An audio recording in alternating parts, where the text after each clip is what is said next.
বঞ্চিতদের সকল বঞ্চনার অবসানে ও দেশের মানুষের স্বার্থ রক্ষায় ভয়েস অব বেঙ্গলের একমাত্র উদ্দেশ্য। সকলকে আমার সংগ্রামী অভিনন্দন জানিয়ে প্রতিবেদন শুরু করছি। আমি শামীম আক্তার।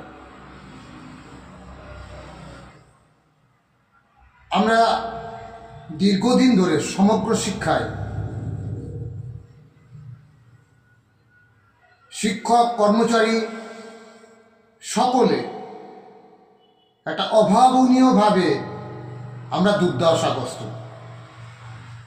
এই দুর্দশাগ্রস্ত অবস্থায় আমরা সরকারের কাছে আবেদন নিবেদন, আন্দোলন, অবস্থান, বিক্ষোভ সমস্ত কিছু করার পরও এখনো পর্যন্ত একটা ফাইল নবান্ন থেকে বেরোতে এত কষ্ট হচ্ছে, এটা ভাবতে অবাক লাগে।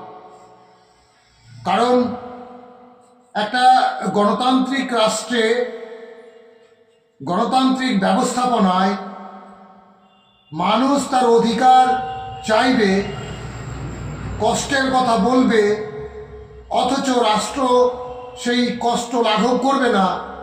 এটা কোনো সুস্থ গণতান্ত্রিক পরিবেশে চলতে পারে না। আমরা মনে করি এই ব্যবস্থার অবসান হওয়ার দরকার। আমরা একই জায়গায় কাজ করে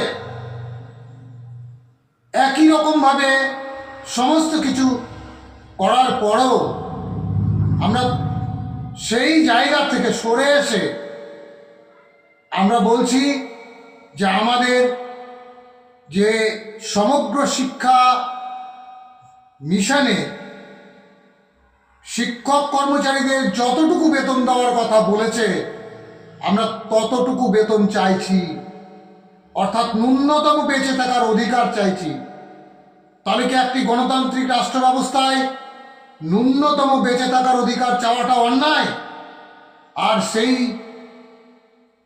দাবিটা আদায় দেওয়া সরকারের পক্ষে এতটাই কঠিন, কষ্টকর, যখন কিনা সমস্ত কিছু হচ্ছে, সব কিছু হচ্ছে, তিনি শুধু আমাদের ক্ষেত্রে গিয়েই, সমগ্র শিক্ষার ক্ষেত্রে গিয়েই তিনি বলছেন অর্থের অভাব, কেন্দ্র টাকা দিচ্ছে না।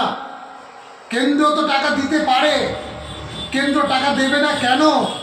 এই প্রশ্ন তুলে অন্যান্য ক্ষেত্রে যখন তিনি লড়াই করছেন, সমগ্র শিক্ষায় কিন্তু কোনো রকমভাবে কোনো লড়াই করছেন না।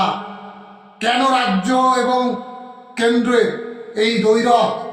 কেন এই রাজ্যের দ্বিচারিতা?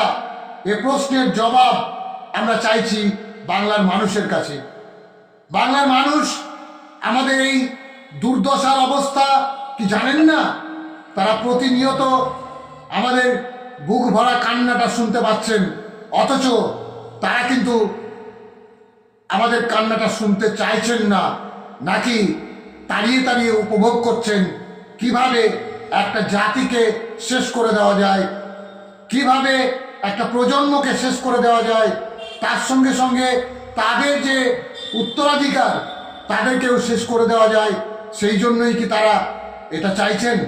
প্রশ্ন রইল আপনার কাছে, উত্তর আমরা চাই বাংলার মানুষের কাছে। সকলে ভালো থাকবেন, সুস্থ থাকবেন। সকলকে আমার সংগ্রামী অভিনন্দন জানিয়ে শেষ করছি। ইনকলাব জিন্দাবাদ।